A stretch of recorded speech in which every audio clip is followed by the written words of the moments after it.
Halo semuanya teman-teman, selamat sore. Boleh, kita minta reaksinya dulu nih teman-teman untuk kehadiran hari ini. Terima kasih sudah hadir di webinar series keempat, sesi keempat bersama Kak Raka Mahendra hari ini. Oke teman-teman, selamat datang di webinar Career Series. Hari ini kita akan bahas tentunya seputar perjanjian kerja, karena kemarin kan sudah kita dari sesi pertama kita udah bahas cara cari kerja, terus bahas CV, bahas interview, terus terakhir kemarin kita bahas tentang, ada yang masih ingat? Tentang ya udah interview ya, ini keempat, terus sekarang tentang perjanjian kerja.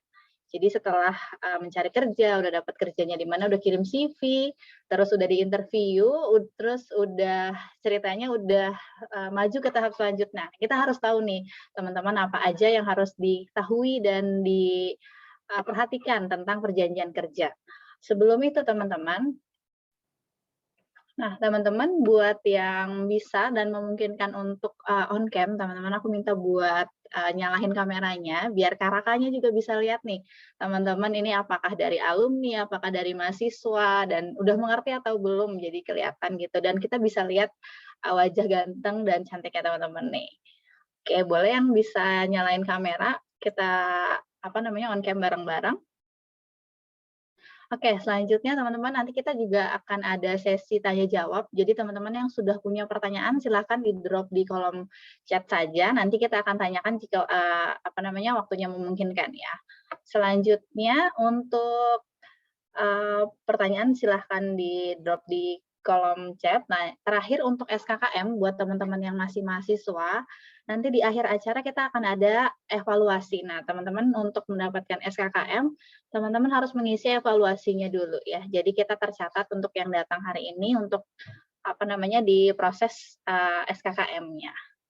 Oke, seperti yang tadi aku sampaikan, tema hari ini adalah serba-serbi perjanjian kerja dan narasumber kita. Nah, di sini sudah bergabung bersama kita ada Kak Raka Mahendra. Nah, Kak Raka ini adalah HR di Kontan. Oke. Dan Kak Raka juga merupakan alumni UMN, nah manajemen 12. Selamat sore Kak Raka. Sore semuanya. Oke. Baik ya Kak ya, keadaannya gimana nih Kak? Sudah udah WFO atau masih WFH Kak? Di Kontan sejauh ini masih hybrid sih. Jadi kita Oke. seminggu 3 kali ke kantor, 2 hari WFH.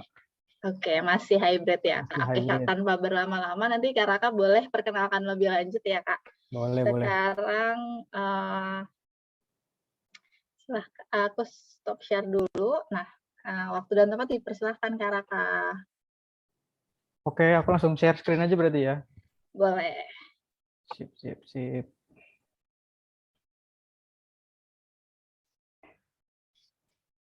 Oke, selamat sore semuanya, teman-teman mahasiswa UMN maupun alumni. Pertama-tama saya kenalan dulu kali ya. Saya Raka Mahendra Eka Putra.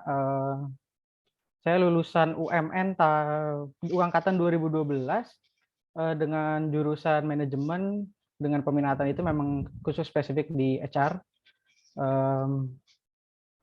Kemudian lulus saya pertama kali itu nggak langsung di Kontan, tapi saya sempat kerja di namanya Tiga Raksa Karya, itu punyanya Bukalapak, tapi cuma sebentar. Kemudian 2019 saya akhirnya ke Kontan. Awal ke Kontan itu saya spesifik megang rekrutmen.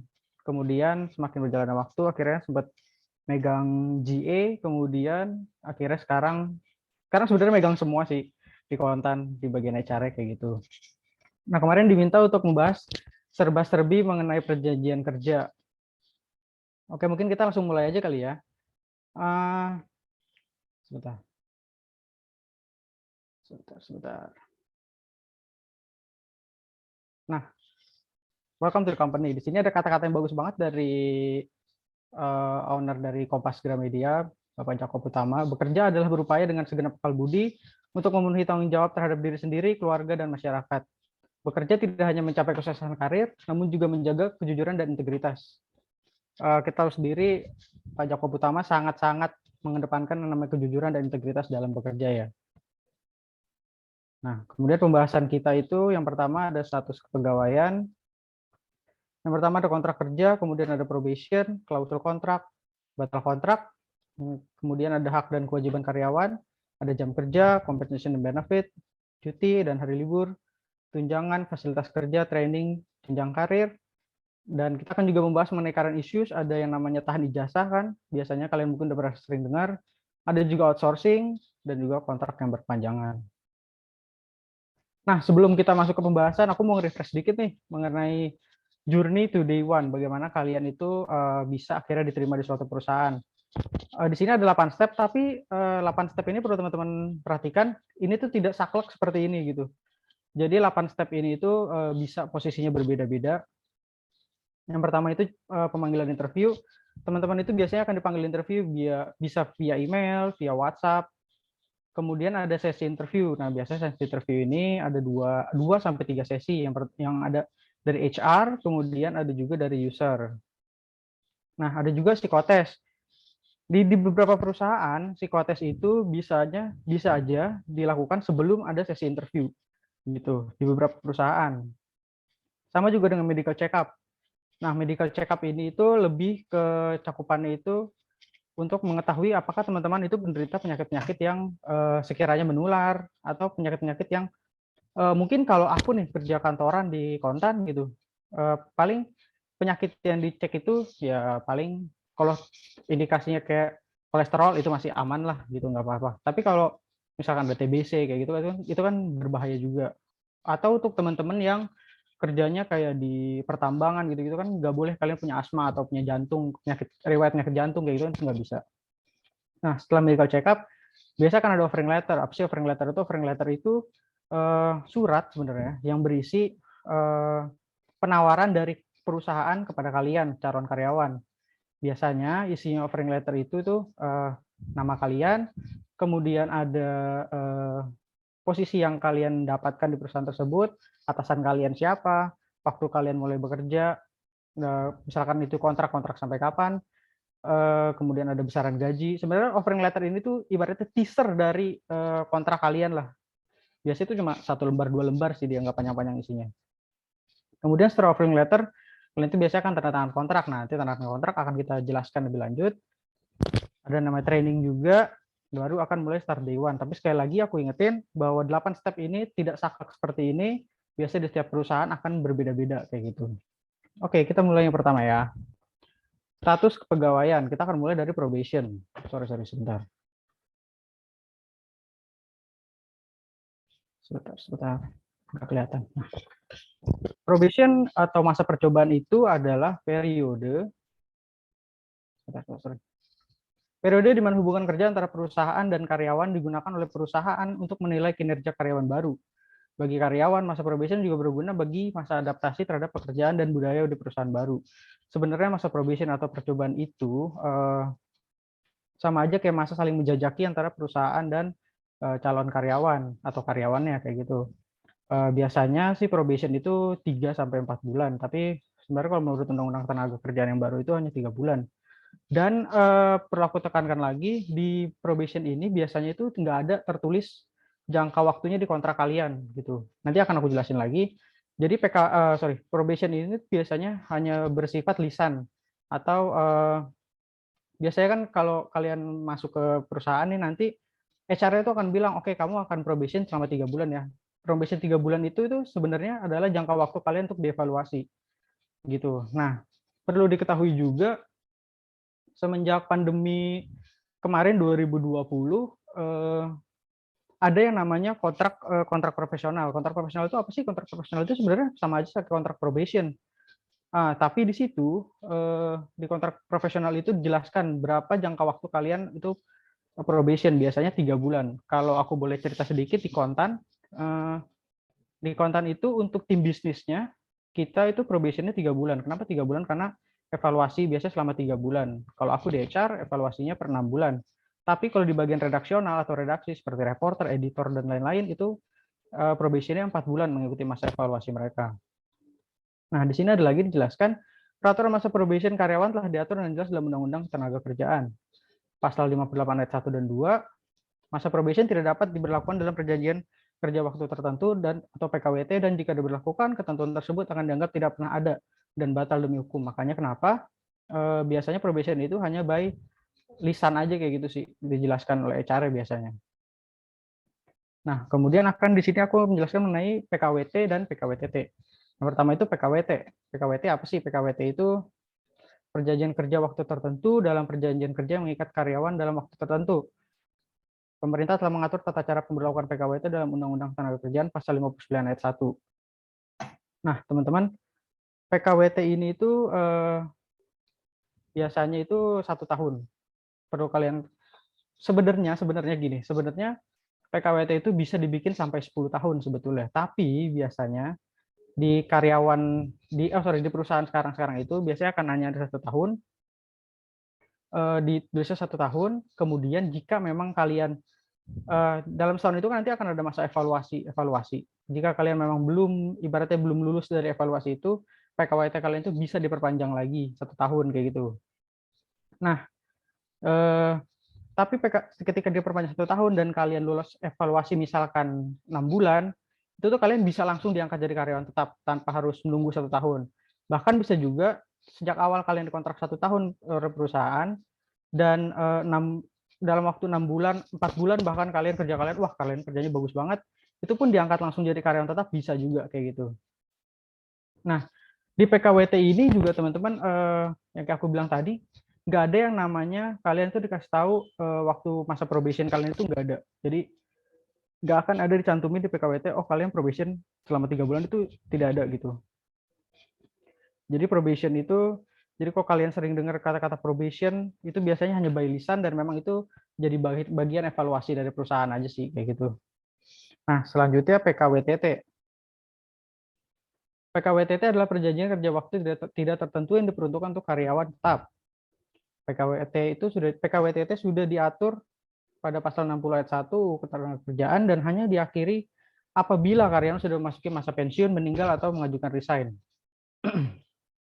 Nah, PKWTT ini sama aja kayak karyawan tetap.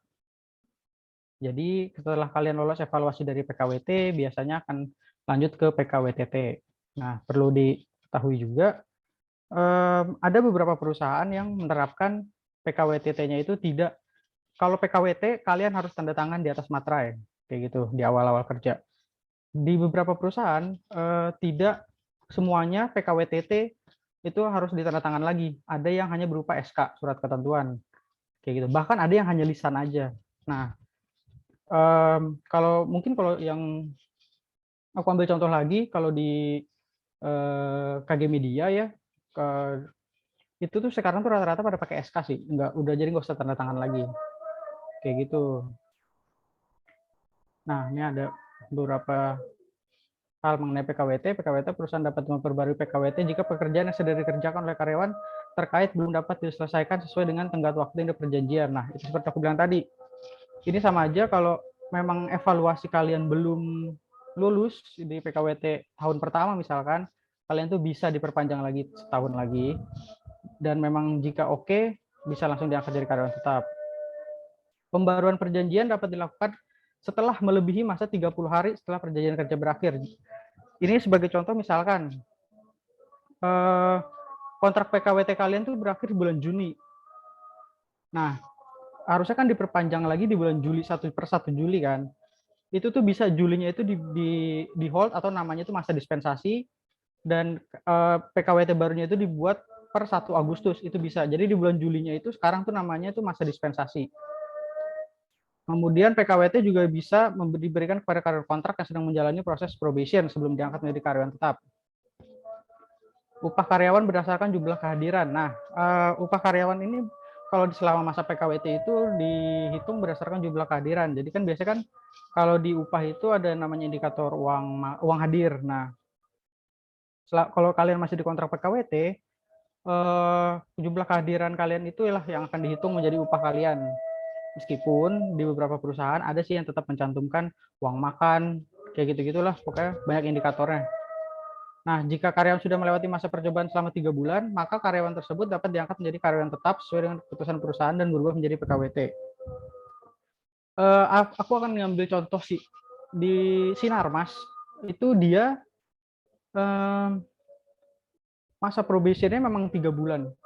Dia masa probationnya 3 bulan, terus langsung diangkat menjadi karyawan tetap. Jadi kalian itu nggak melewati masa PKWT dulu, tapi langsung ke PKWTT.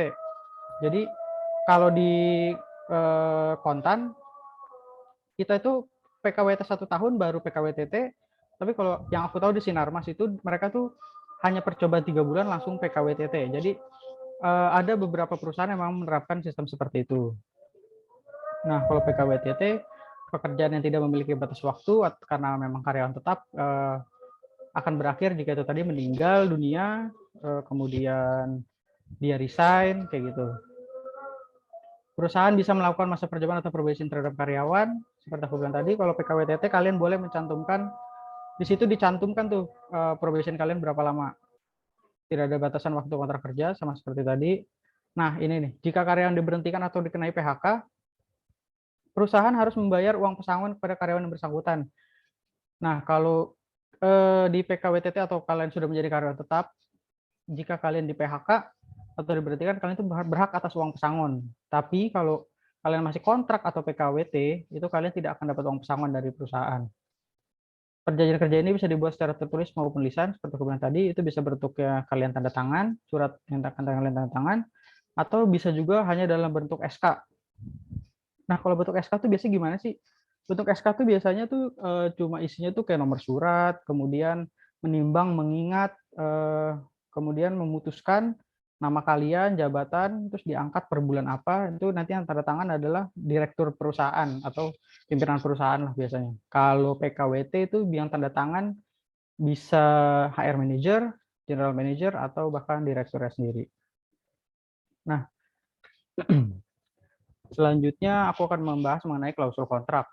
Klausul kontrak ini apa-apa aja sih yang ada di kontrak, baik PKWT maupun sebenarnya PKWTT juga ada.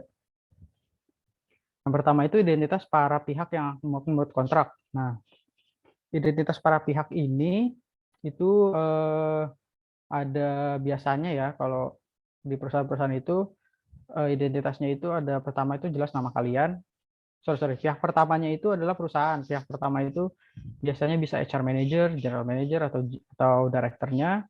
Itu ada alamat kantor, kemudian ada jabatan dia, kemudian di pihak keduanya itu baru kalian, nama, tanggal lahir, alamat, gitu-gitu. Itu adalah identitas para pihak yang membuat kontrak. Kemudian pendahuluan biasanya itu mengenai kedudukan dan posisi para pihak dalam kontrak, sama aja kayak tadi. Definisi apabila terdapat istilah-istilah yang ada dalam kontrak dan harus diberikan penjelasan agar tidak terjadi kekeliruan dalam mengartikan istilah tersebut. Ini biasa akan dijelaskan sama HR. Jadi ketika tanda tangan kontrak itu nanti HR, karena kalian akan duduk berdua HR. Nah, HR itu akan menjelaskan istilah-istilah yang dalam kontrak yang mungkin kalian tuh nggak ngerti gitu. Kemudian ruang lingkup kontrak, bentuk kerjasama, PKWT atau PKWTT, atau batasan dalam kontrak, hak dan kewajiban para pihak. Misalkan hak perusahaan, perusahaan itu ya mendapat output dari kalian, mendapatkan output pekerjaan kalian tuh yang beres. Kemudian kewajiban perusahaan adalah membayarkan gaji ke kalian. Sama juga dengan kalian, hak kalian itu mendapatkan gaji, mendapatkan kalau ada tunjangan mendapatkan tunjangan, mendapatkan kenyamanan di kantor itu juga hak kalian, cuti. Kewajiban kalian adalah menyelesaikan pekerjaan sebaik-baiknya. Di situ nanti ada semua tuh pokoknya kewajiban kalian apa, beberapa poin itu akan ada. Kemudian ketentuan mengenai pembayaran termasuk metode dan cara pembayaran dilakukan. Itu biasanya pembayaran gaji kalian per tanggal berapa setiap bulannya, kemudian dibayarnya transfer ke bank apa. Kemudian jangka berlakunya kontrak dan cara pengakhirannya. Misalkan PKWT selama 1 tahun kayak gitu, dan cara pengakhirannya itu kalian bisa, misalkan kalian mau resign harus 1 month notice, baiknya sih kayak gitu. Kemudian pernyataan dan jaminan para pihak, ketentuan mengenai ganti rugi jika ada kalian melakukan kesalahan, klausul mengenai perpajakan yang harus diketahui para pihak. Nah, ini perpajakan ini juga harus kalian tekankan lagi kalau kalian tanda tangan kontrak, karena biasanya pajak ada yang ditanggung perusahaan, ada yang ditanggung sama karyawan. Itu kalian harus tahu juga. Itu bisa ditanyakan ke HR nanti. Kemudian pemberitahuan atau cara memberikan notifikasi kepada pihak lain berkaitan dengan pelaksanaan perjanjian, pelanggaran dan sanksi. Kalau karena biasanya di perusahaan itu kan ada PP itu peraturan perusahaan, biasanya berbeda-beda. Kemudian pembatalan kontrak, keadaan kahar atau force major. Force major itu bisa bencana alam, kemudian perang itu juga masuk force major. Kerahasiaan, biasanya kalau kerahasiaan itu untuk menjaga kerahasiaan perusahaan, termasuk juga jika kalian itu ada di tim desain misalkan atau di tim penulis, itu kan ada yang namanya apa namanya, pokoknya kerahasiaan dalam tidak, jadi kerahasiaan penulisan itu tidak boleh dibocorkan ke perusahaan lain. Penyelesaian perselisihan termasuk yurisdiksi yang dipilih atau hukum yang berlaku, nanti di situ dijelaskan tuh kalau ada perselisihan atau hukum yang berlaku itu nanti akan diselesaikan di pengadilan mana, misalkan itu ada penutup lampiran kontrak jika ada. Oke, selanjutnya, nah masuk ke pembatalan kontrak. Di sini pembatalan kontrak ada dua, sebelum tanda tangan kontrak dan sesudah tanda tangan kontrak. Sebetulnya sih dua-duanya kalau bisa, kalau memang kalian sudah yakin di perusahaan itu, kalau bisa sih ini jangan sampai dilakukan kayak gitu. Nah, sebelum kalian mau batalin kontrak, tapi sebelum tanda tangan kontrak, sebenarnya konsekuensinya agak lebih rendah sih, maksudnya agak lebih ringan ketimbang kalian sudah tanda tangan kontrak. Kalau sebelum tanda tangan kontrak, kalian bisa hubungi pihak HR yang berlaku, kemudian minta ngisi form pembatalan kontrak. Nah, form pembatalan kontrak ini ada yang dari pemerintah, ada yang dari perusahaannya langsung. Itu bisa diminta ke HR-nya. Kalau HR-nya nggak ada, itu kalian bisa download sih sebenarnya. Untuk yang dari pemerintah itu bisa masuk ke semuanya. Kemudian siapkan surat jika diminta sama HR-nya. Surat itu biasanya berisi alasan kenapa kamu ngebatalin kontrak. Nah, resikonya kesulitan untuk melamar di perusahaan yang sama lain waktu. Misalkan kalian mau ngelamar di perusahaan itu lagi, karena udah lihat track record kayak gitu, biasanya HR akan, aduh, jangan dulu deh. Bahkan bisa ada yang sampai di blacklist, kemudian integritas kalian juga akan dipertanyakan. Nah, kalau sudah tanda tangan kontrak terus kalian batalin kontrak, ini memang agak sedikit ribet sih sebetulnya. Nah, makanya kenapa di sini aku bilang kalau kalian udah tanda tangan kontrak, kalian harus baca lagi tuh surat kontrak yang sudah tanda tangan. Itu biasanya akan ada proses-prosesnya tuh kalau kalian batalin kontrak kayak gitu. Sampai ke hukum-hukumnya tuh ada tuh biasanya. Kemudian sampaikan permohonan maaf kepada HR-nya. Sampaikan permohonan maaf kepada HR-nya, bahkan kalau bisa sampai ke usernya sih malah. Karena kan kalian dipilih di situ juga bukan karena HR-nya, tapi karena usernya juga. Sertakan alasan yang masuk akal. Kalau memang alasannya berat, itu pasti akan dipertimbangkan. Ucapkan terima kasih, pertimbangkan dengan matang sebelum dibatalkan. Karena kenapa dipertimbangkan dengan matang sebelum dibatalkan? Sebenarnya kayak gini sih, misalkan nih kalian ngebatalin kontrak nih, udah ditandatangan dengan alasan, wah di tempat lain dapat opportunity atau dapat gaji yang lebih gede nih sebenarnya. Nah tapi tetap sih harus kalian pertimbangin lagi. Misal, oke, gue udah tanda tangan di tempat A, tapi di B gaji lebih gede, tapi jarak ke B itu lebih jauh dari rumah kayak gitu loh. Atau bahkan kalau kalian lihat misalkan perusahaan B nggak sesettle perusahaan A kayak gitu. Itu kan pertimbangan-pertimbangan yang harus kalian pikirin matang-matang tuh kayak gitu. Misalkan kalian nggak milih A, milih B gaji lebih gede, tapi ternyata B itu perusahaan startup yang sekarang tuh lagi ancur-ancuran kayak gitu. Nah, kan itu kan harus kalian pertimbangin lagi. Risikonya itu kalian bisa kena penalti. Ada beberapa perusahaan menerapkan penalti, kemudian jelas di blacklist. Nah, aku akan ambil kasus nih sebenarnya terjadi beberapa hari belakangan ini di salah satu unit KG Media kayak gitu. Jadi anaknya ini udah tanda tangan kontrak, hari Jumatnya udah tanda tangan kontrak, Senin dia harusnya on board. Harusnya Senin on board, tapi kemudian mungkin dia chat HR-nya via WA atau apa, dia bilang dia nggak jadi dengan alasan dia milih di perusahaan lain. Akhirnya CV-nya itu disebar ke HR yang ada di unit Kompas Gramedia dan di blacklist kayak gitu. Itu kan maksudnya jadi ketika ke depan kalian mau ngelamar di KG di Kompas lagi itu kan agak susah kayak gitu. Nah, itu harus kalian pertimbangan sih.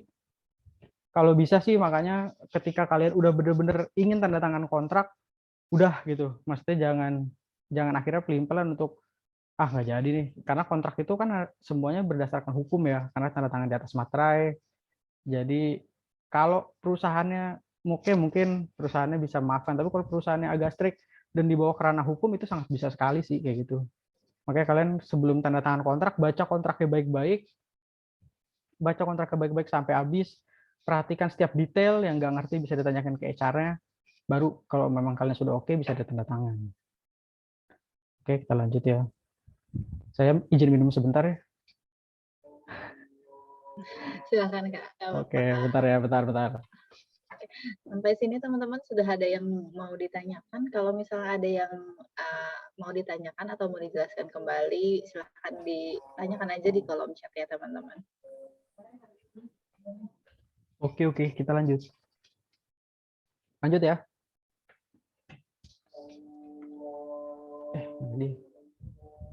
Nah, kita masuk ke hak dan kewajiban karyawan nih. Apa-apa aja. Pertama, aku akan mau membahas nih mengenai jam kerja.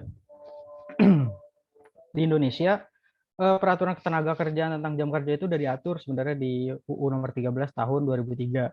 Tetapi kan tahun 2021 ada yang namanya UU Cipta Kerja kan. Nah, itu juga diatur di PP nomor 35 tahun 2021. Sebenarnya isinya hampir sama aja. Yang bisa dipakai itu 7 jam dalam sehari atau 40 jam dalam 1 minggu. Atau 6 hari kerja dan 1 hari istirahat dalam 1 minggu. Bisa juga 8 jam dalam sehari atau 40 jam dalam 1 minggu untuk 5 hari kerja dan dengan 2 hari istirahat dalam 1 minggu. Nah, tapi perlu diketahui juga jam kerja ini tuh ada beberapa sektor-sektor tertentu yang sebetulnya hampir nggak berlaku ya sebenarnya ya dengan jam kerja ini. Beberapa sektor, kemudian beberapa tipe pekerjaan sebenarnya agak nggak berlaku sih jam kerja ini sebetulnya. Nah, di sini juga ada jam kerja shifting.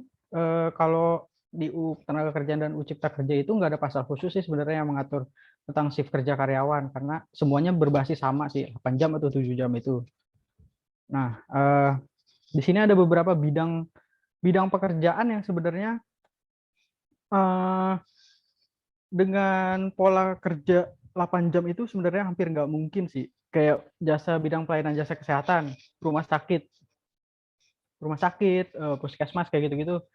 Kan mereka harus standby itu 24 jam biasanya. Kemudian jasa transportasi, perbaikan transportasi, usaha pariwisata, jasa pos dan telekomunikasi, kemudian bidang penyediaan tenaga listrik, air, dan bahan bakar migas, retail dan sejenisnya, media massa. Mungkin kalau untuk media massa ini mungkin bagi reporter gitu-gitu ya. Kemudian pengamanan, polisi kan mereka harus standby di kemudian bidang lembaga konservasi, bidang pekerjaan lainnya apabila dihentikan dapat mengganggu produksi atau merusak bahan. Nah, apalagi semenjak pandemi kemarin kan kita kenal yang namanya WFA, WFO, kemudian ada hybrid ya kan, terus ada flexible hour. Kayak aku bilang tadi, kalau aku saat ini sih kontan itu atau sebagian di Kompas Gramedia itu masih menerapkan sistem pekerjaan yang hybrid. Mungkin memang hari kerja ditambah jadi 3 hari kayak gitu. Tapi kalau aku sendiri sih jam masuknya sekarang masih fleksibel gitu. Nah, tapi sebenarnya WFH pun jamnya justru kan sekarang kita jadi lebih panjang ya kan di rumah. Misal kita mau nerapin jam kayak kerja biasa 8 sampai 5, tapi tiba-tiba bos jam 9 malam request kerjaan kan bisa aja gitu kan kalau kita lagi WFH. Ada bahkan aku pernah Zoom meeting sampai jam 10 kayak gitu kan. Jadi kayak kalau WiFi itu jamnya justru lebih panjang kayak gitu. Ketimbang kita ya udah kayak dulu 84 strict. Setelah itu biasanya kan bos nggak akan ganggu kita tuh soal kerjaan. Nah, untuk teman-teman yang memang nanti memilih pekerjaan tidak office hour seperti misalkan teman-teman yang kerja di reporter, terus kemudian anak-anak produser kayak gitu, itu kan mereka kan harus siap 24 kali 7 ya. Bahkan teman-teman reporter aja itu hari lebaran mereka kalau ada liputan ya liputan gitu. Harus sesiap itu makanya. Jam kerja ini juga harus menjadi pertimbangan teman-teman sih dalam mencari pekerjaan. Kayak gitu harus karena jam kerja ini kalau nggak dipikirin matang-matang juga ujung-ujungnya berat sendiri sih buat diri sendiri. Kayak gitu. Makanya kalau memang teman-teman rasa bisa untuk siap 24 kali 7 bekerja, oke, tapi kalau memang nggak siap lebih baik pilih office hour aja. Kemudian di sini aku mau bahas mengenai compensation and benefit. Compensation atau kompensasi apa sih? Kompensasi ada sebuah imbalan yang diberikan kepada karyawan sebagai bentuk apresiasi. Elemen ini cukup penting untuk karyawan karena dapat mempresentasikan kualitas kinerjanya. Selain itu, kompensasi juga bisa menentukan seberapa besar motivasi karyawan, apakah dengan pemberian kompensasi akan meningkatkan performa atau justru membuat menurun. Nah, pemberian kompensasi ini kenapa bisa buat menurun juga? Karena semakin besar kompensasi akan semakin besar tanggung jawab yang diterima oleh karyawan tersebut kan. Jadi justru bisa sebenarnya menurunkan performa kayak gitu. Nah, bentuk-bentuk kompensasi ada apa aja nih? Ada gaji dan upah. Gaji dan upah ini biasanya ada lagi tuh ini pokok-pokok di bawahnya. Misalkan uang makan, uang hadir, kemudian ada biasanya itu ada uang pulsa, kemudian ada pengganti uang BBM biasanya. Kemudian, nah upah ini juga harus kalian perhatikan ketika kalian masuk ke perusahaan karena di setiap daerah kan ada UMR masing-masing tuh. Itu harus tetap kalian perhatikan sih karena kalau itu di bawah UMR atau itu kan ya ngerugiin diri kalian juga, jadi kayak harus tetap diperhatikan baik-baik tuh. Kemudian insentif. Insentif ini biasanya berkaitan dengan target kerja. Biasanya dalam pekerjaan itu kan seperti penjualan misalkan. Kalian ada target kerjanya sebulan berapa puluh juta misalkan. Kalau memang kalian achieve itu akan dapat insentif dari berapa persen kayak gitu. Fasilitas. Fasilitas ini, nah fasilitas ini juga sangat berpengaruh sih bagi kita karyawan-karyawan ya. Fasilitas-fasilitas yang diberikan oleh perusahaan itu misalkan kalian misalkan fasilitasnya itu dapat mobil atau dapat motor, itu udah bagus banget sih pokoknya. Kalau udah sampai tahap itu tuh udah bagus banget kayak gitu. Nah, fasilitas yang lain juga itu yang penting tuh kantor itu nyaman untuk kalian, itu udah termasuk kompensasi sih. Kemudian apalagi ya fasilitas itu ya biasanya. Banyak sih sebenarnya fasilitas yang diberikan oleh kantor. Makanya biasanya sih kalau kantor-kantor besar fasilitasnya memang kalau udah bagus ya kalau corporate besar sih. Kemudian jenis kompensasi lagi itu ada finansial langsung. Finansial langsung itu kayak yang tadi aku bilang kayak gaji, upah itu masuk ke finansial langsung. Kalau finansial tidak langsung itu tadi insentif, kemudian non finansial yang tadi fasilitas tadi itu. Nah, selanjutnya ada benefit.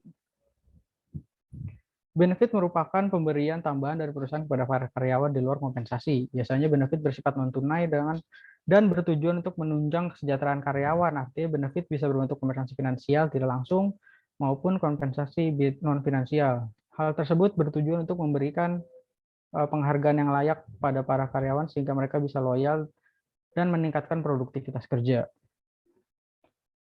Nanti ketika kalian tanda tangan kontrak, itu pasti dijelasin tuh sama HR-nya.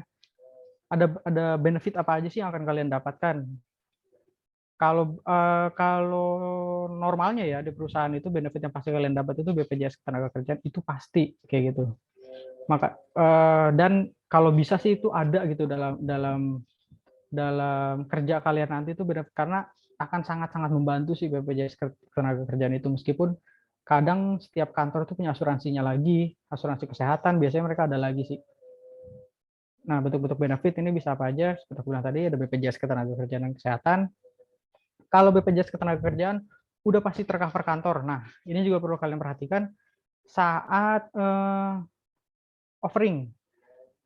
Kalian boleh tanya tuh sama HR-nya, BPJS Ketenagakerjaan ini nanti dibayarin kantor, ya gaji kalian ini udah termasuk pembayaran BPJS tenaga kerja atau nanti akan dipotong lagi? Itu boleh kalian tanyain tuh ke HR-nya. Untuk BPJS Ketenagakerjaan ya, kalau BPJS Kesehatan itu pilihan kalian, boleh biasanya bisa ikut kantor dengan dipotong gaji atau kalian ikut mandiri, ya udah kayak kalian bayar sendiri aja. Kalau kesehatan ikut kantor, dari pas kalian gajian tuh udah kepotong biasanya. Sebenarnya walaupun ya itu bayar pakai uang gajian juga ya, tapi dua sistem yang berbeda lah. Kemudian asuransi kesehatan. Asuransi kesehatan itu di setiap kantor itu biasanya ada. Bahkan di beberapa kantor besar, mereka tuh punya plafonnya sendiri gitu loh. Setiap karyawan itu setiap tahunnya biasanya akan dapat mengenai rawat jalan dan rawat inap itu dapat. Misalkan kayak saya nih, saya untuk istri dan anak itu juga dapat plafonnya kayak gitu. Itu masuknya juga kesehatan. Nah, biasanya asuransi atau plafon kesehatan itu didapatkan sama karyawan-karyawan yang sudah karyawan tetap. Tapi kalau karyawan kontrak, ini trik dari aku aja. Kalau kalian memang membutuhkan dan itu urgent, kalian itu boleh ngomong langsung ke manajer HR. Ketika kalian masih kontrak ya, itu kalian bisa ngomong ke atasan langsung atau kalian boleh ngomong ke manajer HR. Karena sesungguhnya asuransi kesehatan itu bisa diusahakan sama perusahaan. Jadi ketika kalian misalkan masih kontrak nih, terus kalian mau menikah. Oke, kalian menikah dan butuh ada masalah kesehatan dengan istri gitu. Nah, kalian tuh bisa tuh ngomong langsung sama HR-nya untuk diusahakan mengenai kesehatan itu. Kemudian dana pensiun ini beda ya sama BPJS Hari Tua itu ya kan. Kalau BPJS Hari Tua itu kan memang udah masuk dari pemerintah. Kalau biasanya dana pensiun ini ada lagi tuh dari perusahaan kayak gitu. Kemudian upah lembur. Nah, upah lembur ini biasanya dihitung kalau kalian udah melewati jam kerja kalian.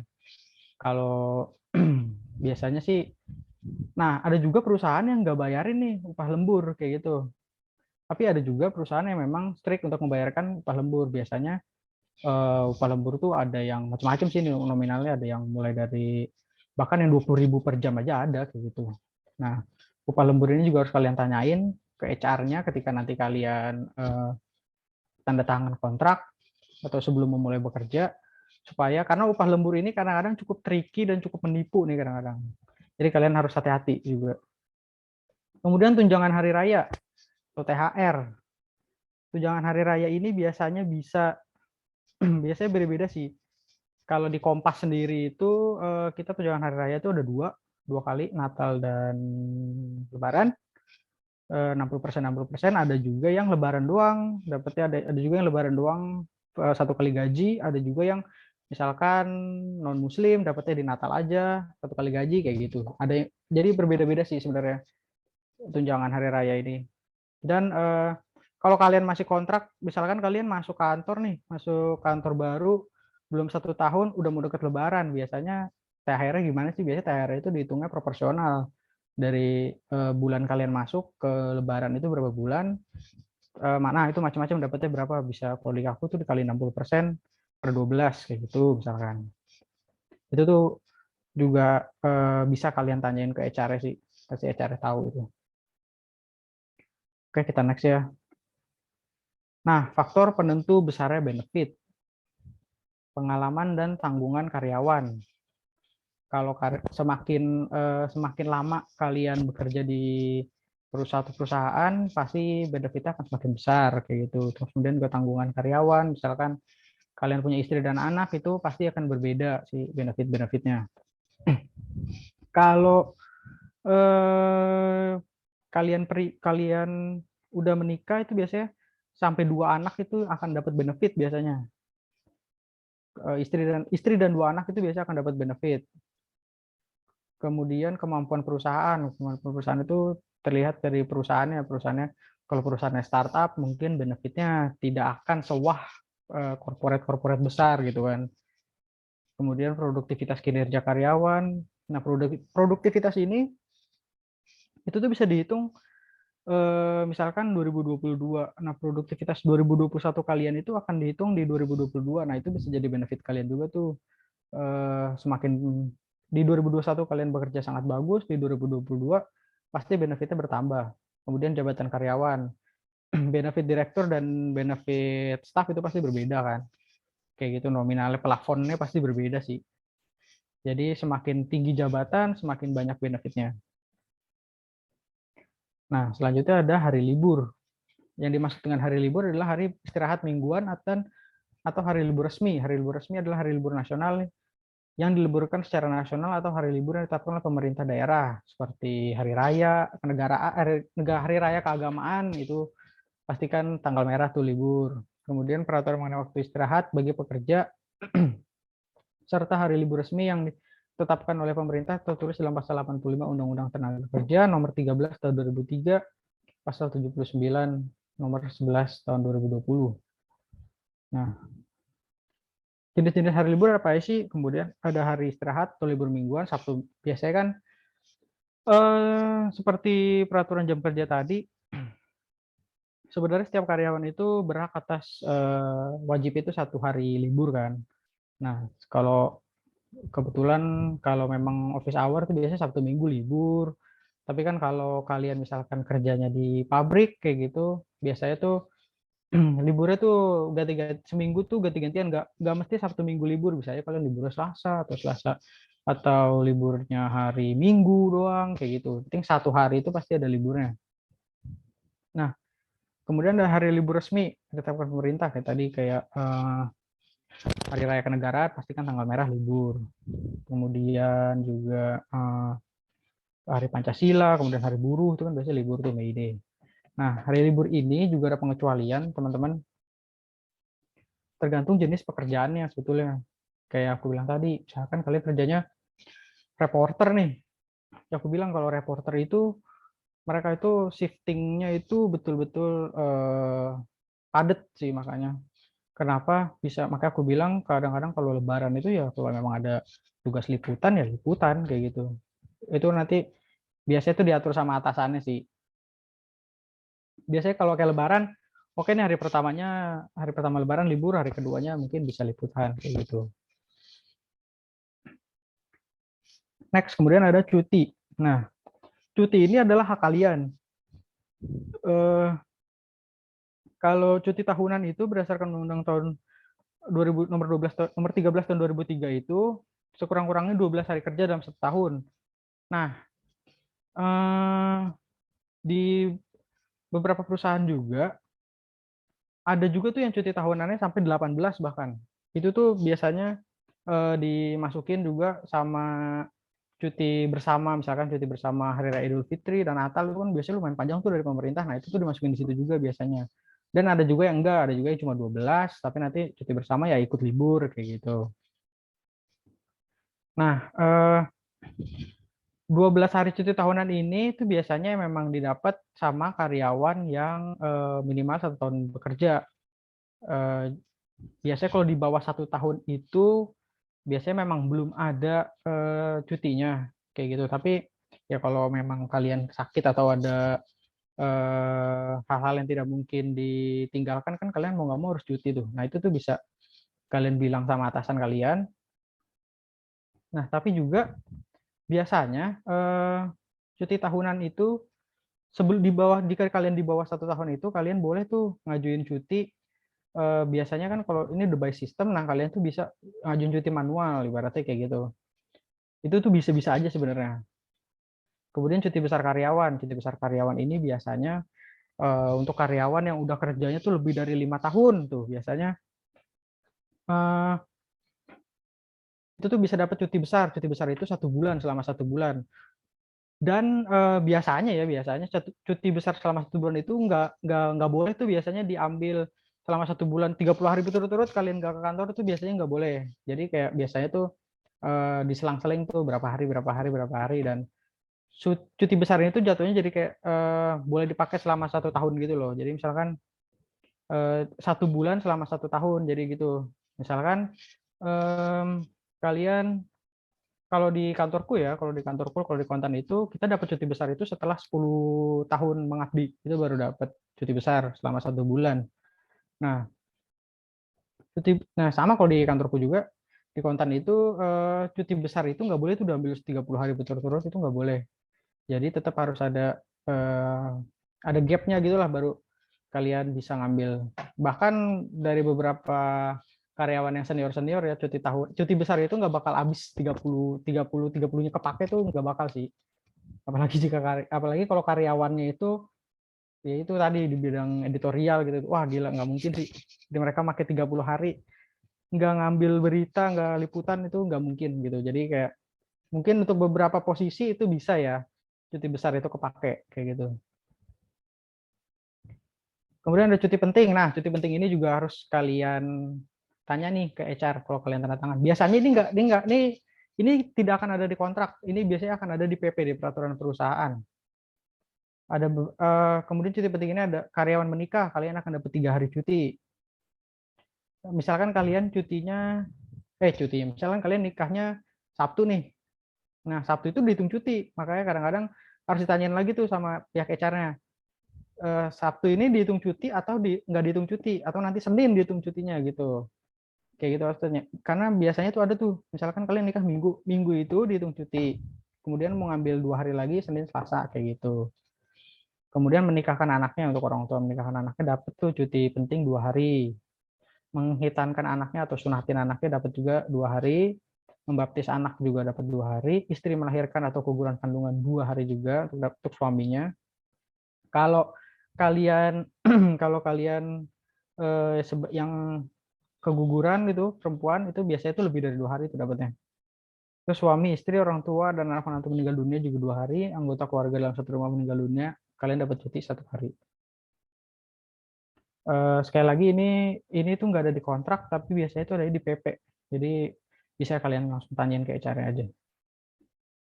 Nah, cuti hamil. Cuti hamil itu kalau menurut pasal 28 UU Ketenagakerjaan itu masing-masing selama 1,5 bulan sebelum melahirkan dan 1,5 sudah melahirkan. Jadi totalnya sebenarnya 3 bulan.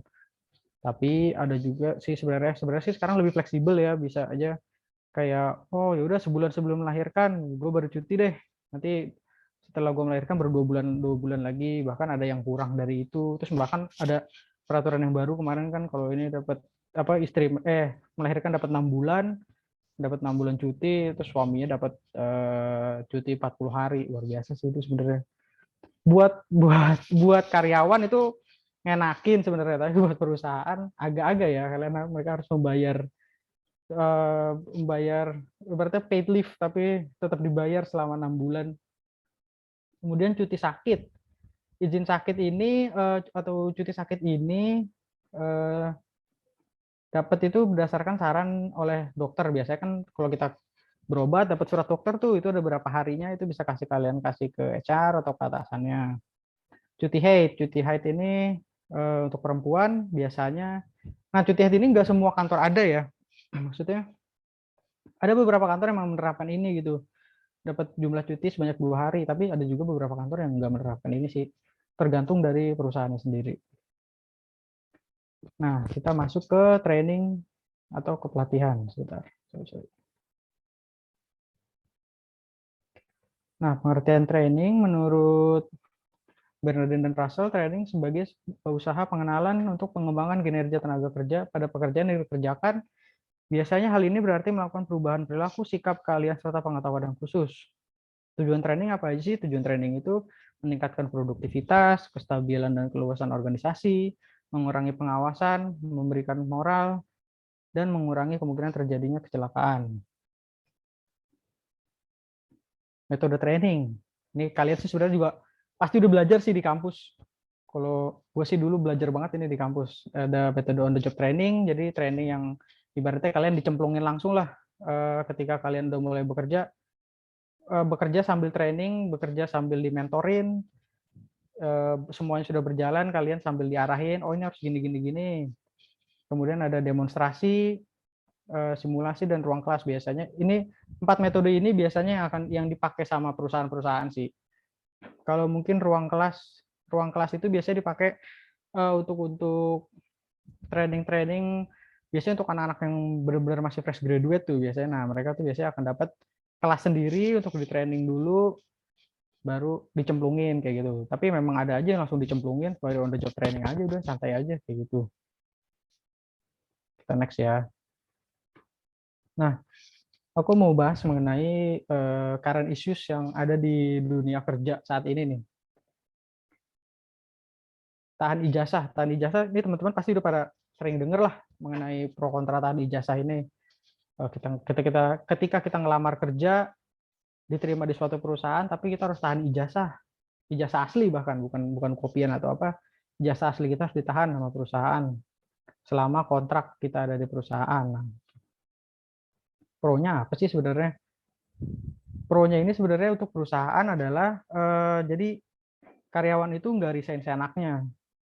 Biasanya memang dilakukan untuk karyawan kontrak, karena, kerja aja dirasa nggak cukup untuk menjamin kinerja karyawan. Perilaku beberapa karyawan yang tidak disiplin dan melanggar perjanjian kerjalah yang membuat perusahaan menetapkan aturan tahan ijazah. Ijazah itu ditahan sebagai jaminan sampai benar-benar menyelesaikan kontrak kerjanya. Sebenarnya, pro-nya itu untuk perusahaan sih seperti ini gitu. Jadi, karyawan itu bisa memang mereka bisa benar-benar fokus bekerja, selama kontraknya itu misalkan selama 1 tahun tanpa, akan resign atau cuma jadi batu loncatan aja kayak gitu. Cuma, kemudian untuk kontranya itu bagi karyawan itu kita jadi sulit resign karena harus ya udah nunggu sampai kontraknya habis, kemudian tidak bisa mencari kerja lagi karena nggak ada ijazah, bayar denda, penalti kalau kita tetap maksa resign, terus kita juga terus kemudian juga perusahaan itu sebenarnya melanggar HAM karena menahan haknya haknya karyawan, kemudian juga sebenarnya, menahan ijazah ini nggak ada di dalam undang-undang, kayak gitu. Nah, membayar denda dan penalti saat resign ini, makanya, kenapa, ketika kalian melamar kerja kemudian diterima dan ada peraturan untuk tahan ijazah, kalian sangat-sangat boleh untuk menolaknya sebetulnya. Sangat-sangat boleh untuk menolaknya, karena kalian harus pikirin resikonya sih ketika kalian menahan ijazah.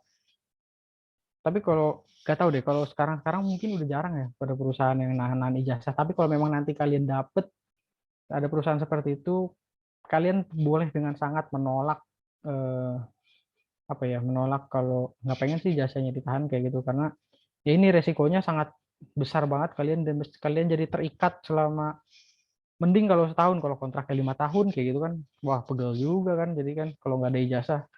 Jadi kalian sangat-sangat boleh menolaknya. Nah, kemudian ada outsourcing atau bisa dibilang outsourcing itu third party sih biasanya. Biasanya outsourcing itu, kalau di tempatku outsourcing itu kita ada di bagian telesales, kemudian ada di bagian security, ada di bagian engineering, kayak gitu itu kita masih pakai outsourcing. Pro-nya, pro bagi perusahaan, kelebihan utamanya itu untuk outsourcing itu menghemat biaya, memang menghemat biaya. Karena apa? Karena kita, nggak usah, eee, mikirin mereka gimana nih pembiayaannya, kita bisa lebih fokus kepada unit bisnis kita, bisa lebih fokus ke sumber daya yang lain, karena kan biasanya kalau outsourcing itu kan yang, yang ngurus tuh udah agensinya mereka ibaratnya kayak gitu. Kita tinggal terima jadi, kemudian, manfaat lainnya itu adalah perusahaan tidak secara penuh mengurus regulasi dari pemerintah, karena sebagian telah dialihdayakan, sehingga pihak ketiga lah yang akan mengurus semuanya gitu. Makanya bahkan sampai THR-nya aja pun yang ngurus si agensinya itu. Jadi kayak, ya udah perusahaan udah tinggal terima jadi kayak gitu. Nah, kontranya bagi perusahaan adalah memakan banyak waktu untuk perusahaan termasuk negosiasi dan penandatanganan kontrak, yang juga membutuhkan keterlibatan penasihat hukum. Ini benar banget. Kalau outsourcing itu memang agak, kalau termasuk negosiasi dan penandatanganan kontrak agak alot sih, karena, eee, dia itu bisa masuk ke regulasi kita, tapi di agensinya itu ada regulasinya sendiri. Jadi kayak gitu. Jadi kayak agak ribet, alot, makanya makanya membutuhkan keterlibatan dari penasihat hukum. Hubungan dengan pihak ketiga juga harus dijaga dengan baik untuk menghindari konflik. Nah, kelemahan lain dari outsourcing adalah beresiko terjadinya kebocoran data, karena kan mereka third party ya. Jadi, satu sisi mereka megang data kita nih, sebagai contoh telesales, mereka megang klien-klien perusahaan A. Oh, tapi ternyata, bisa nih dibocorin ke ke agensinya mereka, kemudian data itu dijual lagi sama agensi mereka, itu bisa banget. Makanya sangat beresiko. Nah, makanya pula itu, di kontraknya itu kan ada tuh, biar nggak yang tadi kerahasiaan-kerahasiaan itu, nah itulah fungsinya sebenarnya. Hubungan outsourcing pasti akan melibatkan pihak ketiga untuk mengakses berbagai informasi perusahaan, sehingga kamu perlu menyebutkannya dalam kontrak, karena keamanan merupakan faktor penting dalam proses outsourcing. Kemudian pro bagi karyawan, salah satu kelebihan outsourcing adalah karyawan akan mendapatkan keahlian tambahan. Hal itu karena biasanya penyedia layanan alih daya mengharuskan mereka untuk mendapatkan berbagai macam training sehingga karyawan bisa lebih berkembang dan kemampuan baru yang berguna dalam dunia kerja. Jelas karena agensinya nggak mau malu nih, jelas. Udah naruh orang di suatu perusahaan, mending perusahaan kecil. Kalau perusahaannya besar, tapi skillnya standar kan malu-maluin agensinya juga dong. Makanya pasti kalian tuh digembleng tuh di training sehingga fit lah untuk di suatu perusahaan kayak gitu. Manfaat lain terutama untuk fresh graduate dalam outsourcing adalah sebuah solusi untuk segera memperoleh pekerjaan karena penerimaannya lebih mudah. Nah, biasanya outsourcing itu kalau yang aku tahu ya, sekarang beberapa bank pun memang dari dulu pakai outsourcing kayak gitu sih, bank-bank besar. Nah, itu kan biasanya masuknya itu nyaringnya itu mereka banyak tuh biasanya. Ketimbang kalian ngelamar sini, ngelamar situ kayak gitu. Tapi itu balik lagi tuh ke pilihan kalian, itu kenyamanan kalian seperti apa kayak gitu. Kontranya adalah sebelum bergabung dengan penyedia jasa outsourcing, terdapat beberapa hal yang perlu kamu perhatikan, terutama terkait tidak adanya jenjang karir, sehingga tidak cocok untuk kamu yang berambisi memiliki jenjang karir yang baik dan jelas.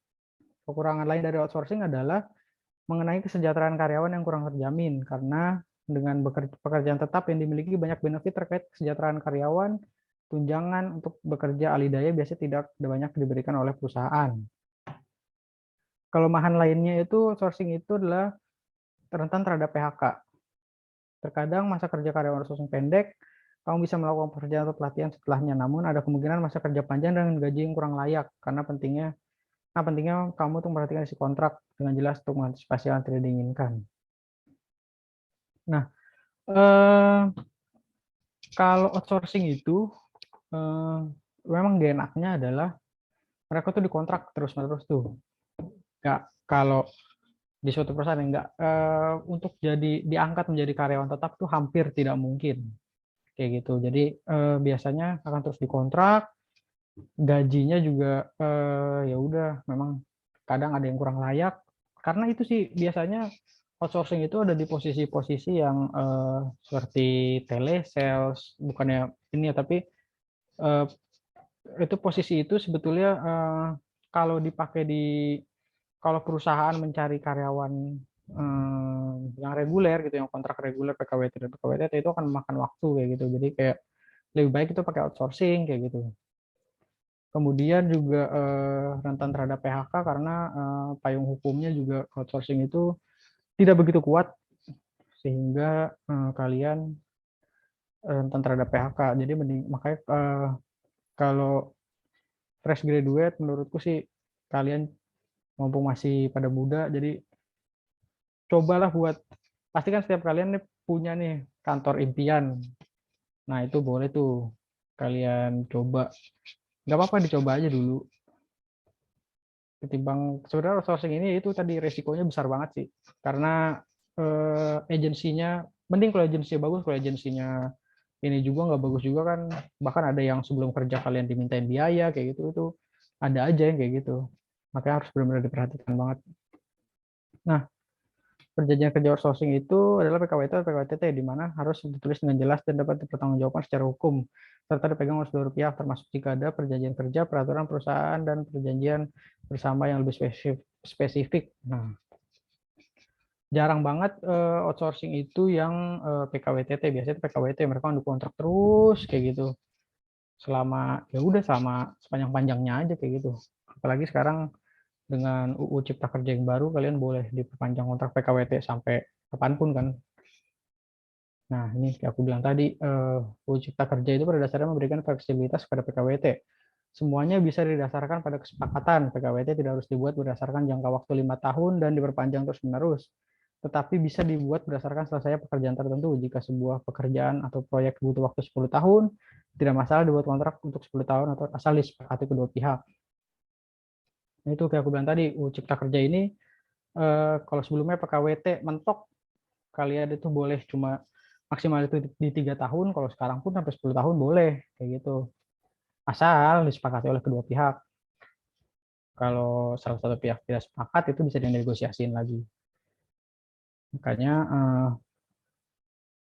sekarang Bahkan ini kontrak berkepanjangan ini bukan hanya buat outsourcing ya, tapi untuk karyawan reguler pun bisa sih kena dampak ini kayak gitu. Bahkan ada aja yang kena dampak ini.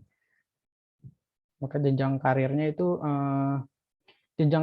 harus kalian pertanyakan lagi tuh ke HR-nya. Jadi misalkan saat kalian masuk, apakah sih ada kesempatan untuk jadi karyawan tetap kayak gitu. Itu harus tetap ditekankan lagi ke HR-nya. Karena kalau kontrak berkepanjangan dan nggak ada indikasi untuk karyawan tetap, satu sih yang ngeri itu kalau kalian kena PHK atau kena pemutusan kerja, kena cut itu kan nggak ada pesangonnya kayak gitu itu kan. Apalagi kalian udah kerja lama nih misalkan 8 tahun tiba-tiba di cut nggak ada pesangonnya, wah berat sih kayak gitu. Itu aja sih yang bisa aku paparin. Mungkin memang masih banyak yang kurang, tapi mungkin boleh ditanya deh kalau ada yang kurang-kurang paham. Oke, Oke, terima oke. kasih Kak Raka. Boleh minum dulu Kak sambil Ya, betul, aku kita haus. kita apa namanya? Kasih tepuk tangan dulu dong teman-teman buat Kak Raka, sudah sangat jelas sekali ya teman-teman untuk penjelasannya. Nah, sekarang kita mau cek dulu nih teman-teman, apakah teman-teman alumni atau mahasiswa nih? Sambil kita bertanya ya teman-teman, boleh yang alumni kasih reaction love, yang mahasiswa boleh kasih reaction jempol nih teman-teman. Kita mau lihat ada berapa banyak alumni dan mahasiswa di sini. Oke.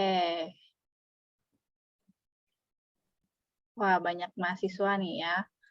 Nah, sekarang buat teman-teman yang sudah yang lagi cari magang ataupun yang sudah pernah sampai ke tahap perjanjian kerja nih teman-teman, boleh kasih tepuk tangannya nih biar kita bisa lihat yang sudah pernah sampai ke tahap perjanjian kerja atau tanda tangan kontrak nih teman-teman. Nah, ada Kak Jessica ya.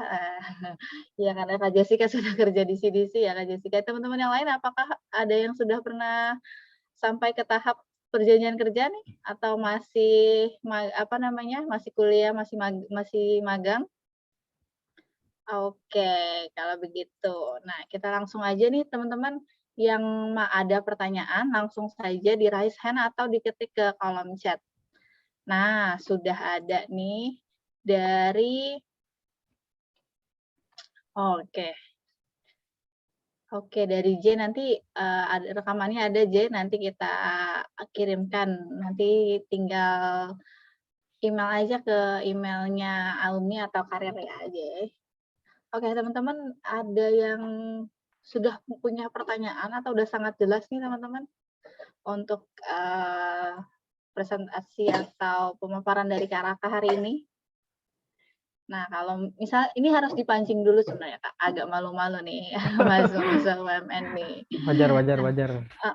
tadi banyak banget ya, Kak, sudah sangat jelas sekali. Ini kita kayak ini nih, kayak apa namanya, udah mau masuk ke suatu perusahaan dijelasin dengan sangat detail nih, Kak.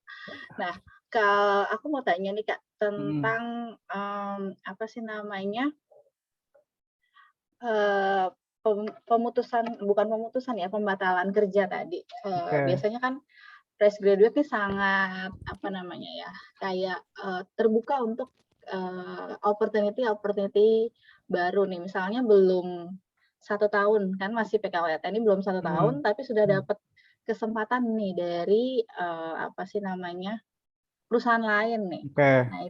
Nah itu, walaupun harus membayar penalti, tapi tetap diambil tuh, ada resiko-resiko atau tanggapan Kak Raka gimana nih? Kalau dia tetap mau pindah padahal tetap ada bayar penalti atau resikonya tadi akan di-blacklist. Nah, tanggapan Kak Raka seperti apa? Kalau tanggapan aku ya, misalkan kalian fresh graduate, udah masuk ke tempat kerja baru, udah berjalan, terus mau resign dengan alasan dapat opportunity di tempat lain, tapi bayar penalti gitu kan. Sebenarnya kalau dari sisi perusahaan, kalau kalian pindah itu, meskipun bayar penalti itu sebenarnya nggak akan ngerugin perusahaan sih sebenarnya. Tapi kalau saranku sih, misalkan memang itu dapat penalti, lebih baik sih kalau memang kalian sanggup dan emang udah nggak tahan ini sampai ke mental kenanya ya gitu ya, udah sampai ke mental, oke, it's okay, lu boleh deh cabut gitu kalau memang lu mampu dan emang udah berat di mental tuh biasanya kan udah kayak gitu tuh. Tapi kalau memang lu masih bisa tahan dan kontraknya sedikit lagi, mending sih ditahan dulu. Atau kalau mau kalau mau kalian tuh udah ngehold, maksudnya udah prepare dari awal tuh. Kalau memang perusahaan ini ternyata mau cabut tapi ada penalti, mending jangan sih kayak gitu. Karena perusahaan-perusahaan sekarang pun kayaknya banyak sih yang mau cabut itu ya udah basis on kalian one more notice aja gitu. Cabut baik-baik gitu. Jangan jangan langsung mencelak kabur ya, jangan pokoknya. Kalian harus tetap kalian masuk baik-baik, keluar baik-baik juga lah kayak gitu. Ya kalau bisa sih, kalau bisa dari awal udah tahu nih kalau memang perusahaan ini mau resign ada penalti, kalau saranku sih lebih baik coba cari perusahaan lain deh gitu. Karena ada nama kampus dan nama sendiri yang harus dijaga juga ya, Kak, Nah ya? itu dia, bener. Oke, nah kita udah masuk, satu pertanyaan baru nih, Kak. Teman-teman yang mau bertanya boleh di-drop ke kolom chat juga ya. Nah, Mm-mm. kalau misal dari Sutawijaya nih, Kak, kalau misalnya PKWT yang tadi kan sudah dijelaskan ada yang lisan juga nih, Kak. Ya, Apakah, perjanjian yang lisan ini memiliki dasar hukum yang kuat nih, Kak? Nah, atau hingga mendapat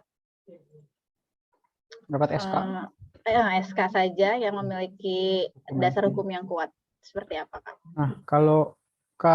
Nah, jadi gini, memang lebih baik ketika kalian memang udah lulus dari evaluasi PKWT yang pertama itu, dari kontrak kemudian ke karyawan tetap, kalian itu memang lebih baik minta untuk setidaknya SK lah kayak gitu, minta SK ke perusahaan karena SK itu nantinya akan ditandatangan di atas materai sama direktur biasanya, sama pemimpin perusahaan, udah bukan sama HR manager lagi.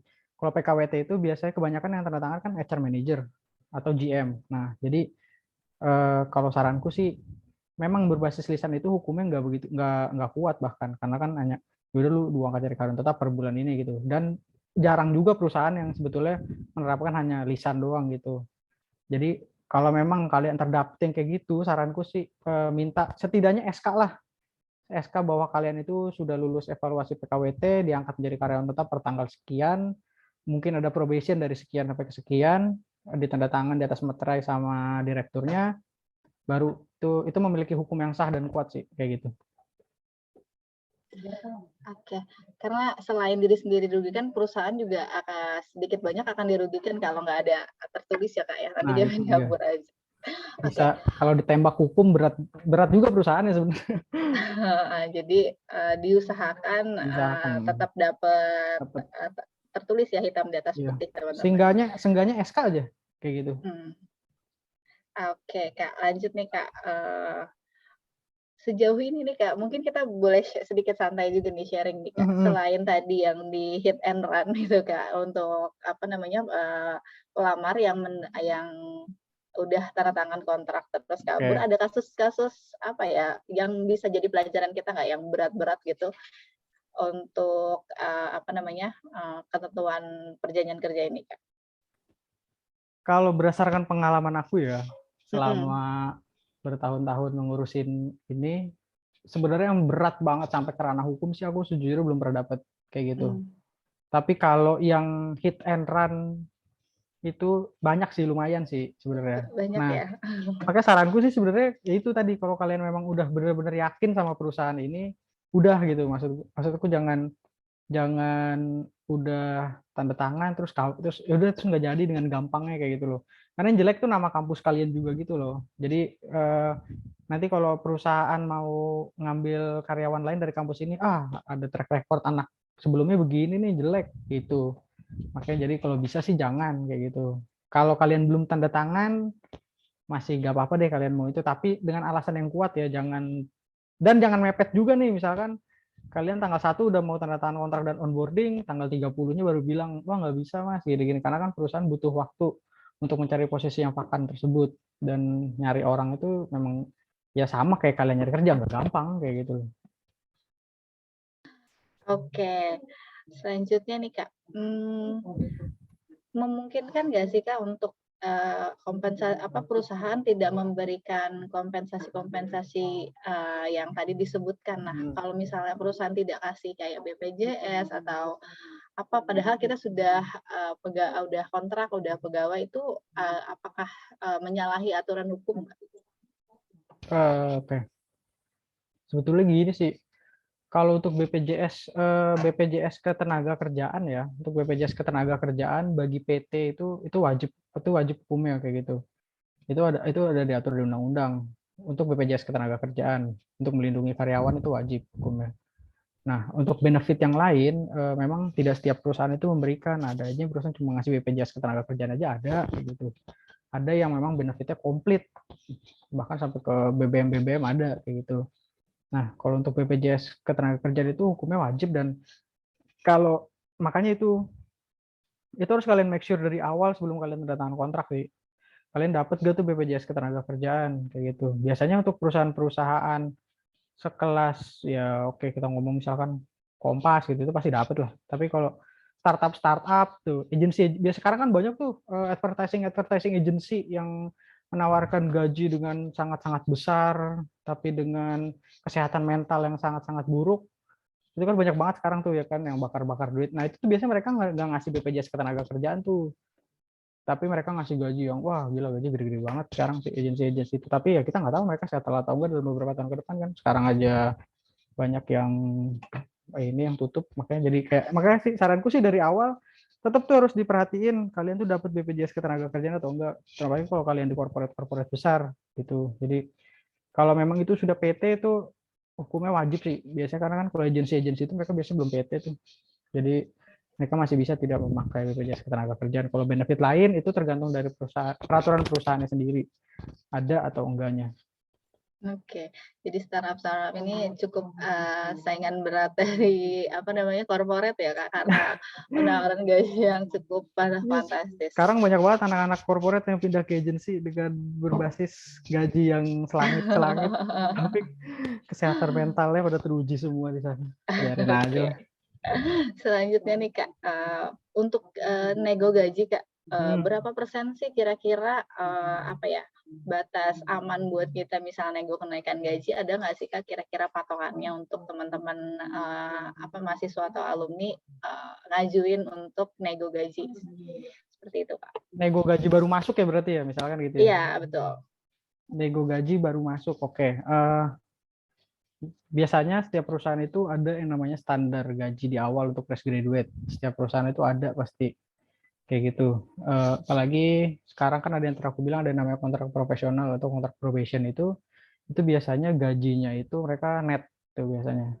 Eh, di angka tertentu, di angka standar tertentu, apalagi kalau kalian fresh graduate. Nah, kalau kalian mau nego lagi gajinya, kalian ada beberapa indikator sih, saranku sih kalau mau kalian nego gaji. Satu, kalian harus melihat load pekerjaan kalian ketika kalian diterima di kerja itu.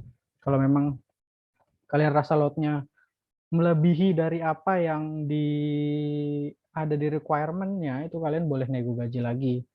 Atau kalian boleh setup gaji. Kalau aku nih perhitungannya dulu nih aku kalau boleh cerita nih. Dulu aku fresh graduate terus mau kerja, gaji itu aku ngitungnya itu patokannya pokoknya ke cover, yang aku hitung tuh ongkos dari rumah sampai ke kantor PP itu sebulan itu habis berapa. Kemudian juga uang makan kayak gitu, itu juga aku hitung. Nah,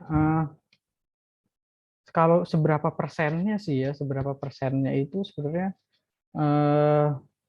kalau untuk level fresh graduate kalian pasti nggak akan maksudnya kalian mungkin nggak akan bisa menego terlalu tinggi ya, ibaratnya misalkan start di gaji awalnya 6 juta nih misalkan, terus kalian mau nembak oke deh saya nego di angka di 7 juta aja, kalian udah ya mungkin masih ada sih beberapa perusahaan, tapi kalau kayak perusahaan-perusahaan besar yang udah memang memiliki standar gaji untuk anak-anak fresh graduate itu biasanya akan paling naik-naiknya sedikit lah, paling naik-naik paling banyak paling 500 600. Nah, tapi aku bilang begini, tapi kalian nggak boleh langsung wah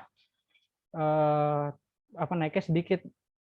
Perlu kalian ketahui juga per dari sisi evaluasi kalian per 3 bulan, per 4 bulan, per 6 bulan itu bisa aja ada kenaikan gaji sih. Jadi kayak jadi kalian nggak usah khawatir misalkan start gaji awalnya misalkan 6 juta nih, 6.300.000.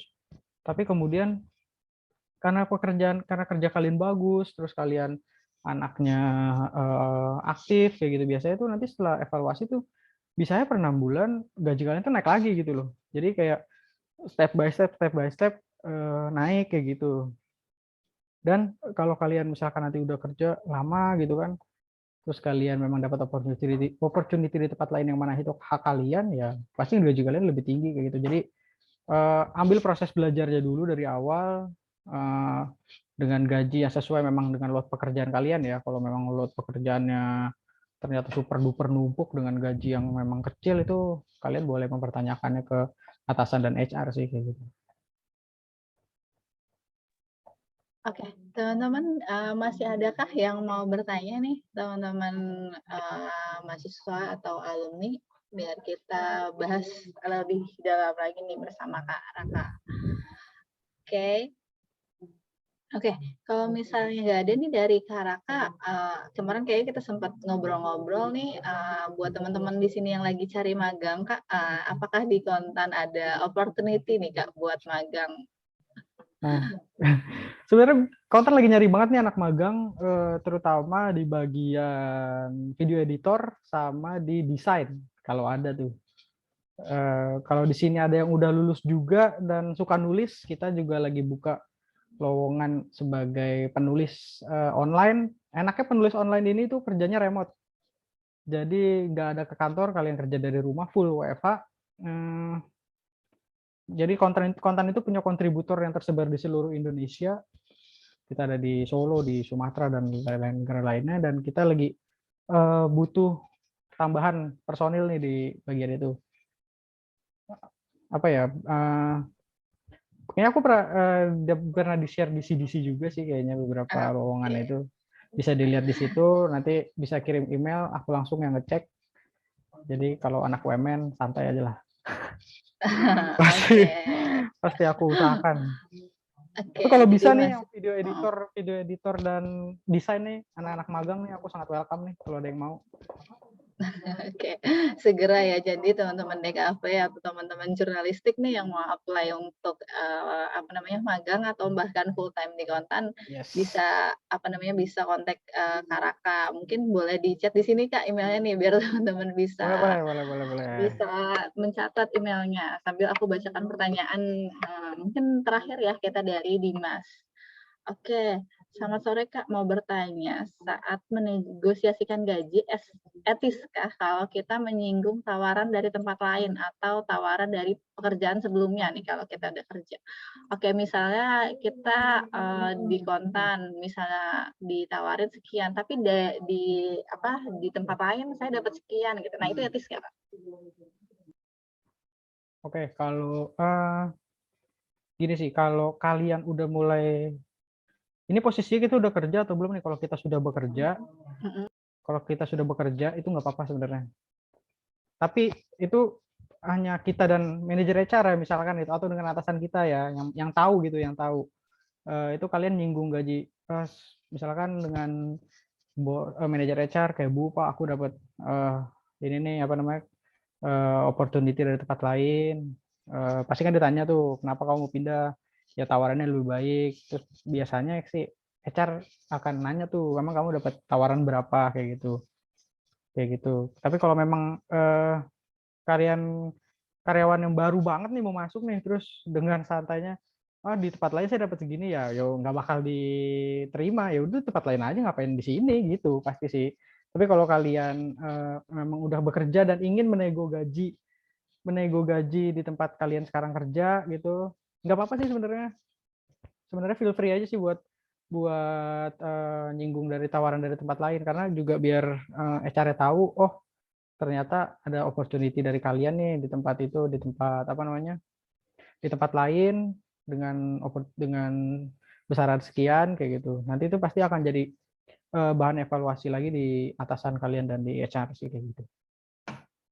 Oke, jadi ada ini ya, 2 sisi nih Kak, kalau udah Iya. kerja kita bisa antara 2, dilepas atau ditawarkan gaji lebih Nah, itu tinggi. dia. Atau kalau misalnya belum, apa namanya, belum kerja, Belum ya kerja. pilihannya 2, dikasih lebih tinggi atau bahkan nggak diterima, pilih Nah, itu. gitu ya Kak ya? Bahkan banyakan sih nggak diterima ya, kecuali Nggak banyakan kualifikasi. nggak diterima. Kecuali kalian overqualified dan memang karyawan lagi butuh, perusahaan lagi butuh-butuhnya baru deh. Oke. Jadi tetap harus, apa namanya, lihat sikonnya Kak, Betul, tetap harus seperti wise dan lihat apa. sikon. Oke Kak Raka, karena apa ya, waktu kita sudah, habis nih Kak. Oke. Nah, kita kasih tepuk tangan dulu dong teman-teman buat Kak Raka, sekali lagi. Thank you, thank you. Oke, teman-teman, berikut, link absensi untuk SKKM-nya kita share dan untuk, teman-teman yang alumni nih. Nah, boleh diisi nih pembaharuan database termasuk Karaka nih mungkin boleh diisi ya untuk Masih masuk emang. pembaharuan. Iya, kita biar tetap in touch Apa sih? dengan Coba, alumni, coba. boleh Kak, di-scan QR-nya, nanti kalau misalnya aku kasih link-nya nih Kak, untuk pembaharuan database alumni biar kita tetap terkoneksi sama alumni. Nah, sudah teman-teman? Oke, kalau sudah, nah ini untuk link evaluasinya. Nanti akan di-share oleh Kak Jessica di kolom komentar. Oke, teman-teman. Sekali lagi, terima kasih Kak Raka atas Sama-sama. hari ini sangat bermanfaat sekali, apalagi buat teman-teman yang akan melanjutkan karir nih setelah lulus dari UMN. Berarti banyak sekali hal-hal yang harus diperhatikan ya Kak, dari Betul. tawarannya, isi kontraknya, dan segala aspek nih dari perjanjian kerjanya. Betul. Untuk itu, sekali lagi dong sebelum kita akhiri, kita boleh foto bersama dulu nih ya Kak ya. Oke, teman-teman boleh kita nyalakan dulu nih kameranya karena kita mau foto bersama dengan Kak Raka. Oke. Gimana remove spotlight? Oke. Oke, teman-teman masih ada yang mau buka kamera lagi? Nah, banyak. Oke.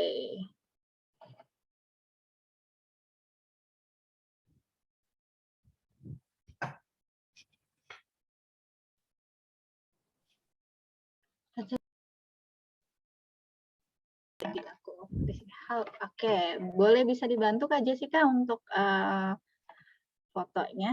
Oke. Oke, saya bantu aba-aba ya. Untuk slide pertama, 1, 2, 3.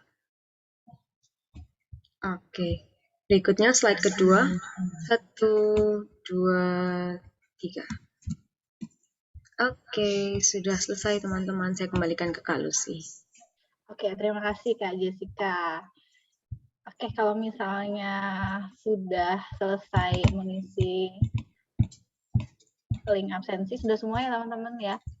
Oke, kalau begitu sekali lagi terima kasih buat Kak Raka, terima kasih juga buat teman-teman alumni dan mahasiswa yang sudah menghadiri webinar Karir Series pada hari ini. Nah, kita akan ada webinar Karir Series sesi terakhir nih teman-teman untuk professional grooming atau gimana cara kita berpakaian nih, baik nanti kerjanya di startup atau bekerjanya di korporat. Nanti kita belajar sama-sama buat berpenampilan secara optimal ya teman-teman ya, di sesi yang akan datang di tanggal 13 Juli bersama KCG nih teman-teman.